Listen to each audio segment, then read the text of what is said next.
is another equation that has to do with exponential decay. Often when we're talking finances, it's exponential growth. When we're talking chemistry, it's often exponential decay, especially when we talk about half-life.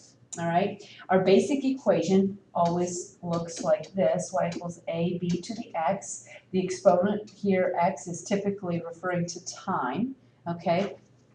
In our case, it looks like it's talking about time in years.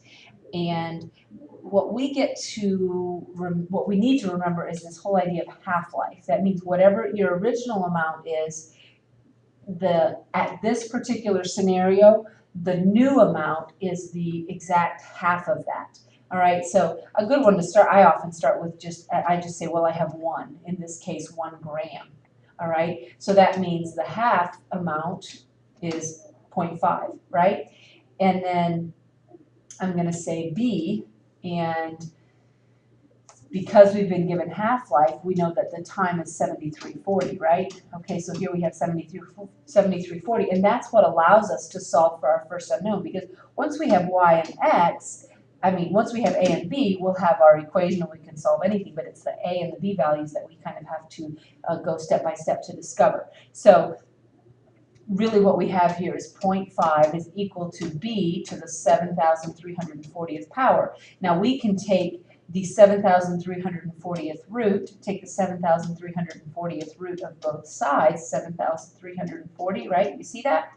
And so that leaves us with b equals whatever that value is. Now I will tell you, when I plugged this into my calculator, I got 0.99 and some other stuff, right? Okay, now just leave that in your calculator, but for right now you can just write down 0.99.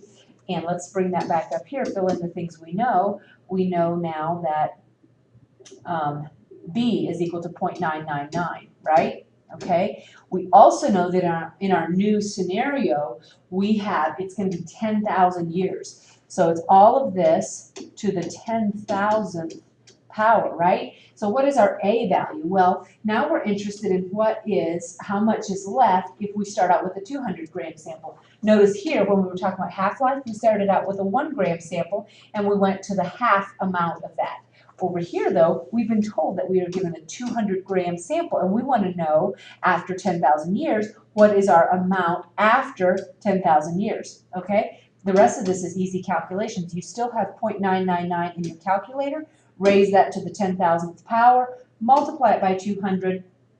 I got approximately 78 grams.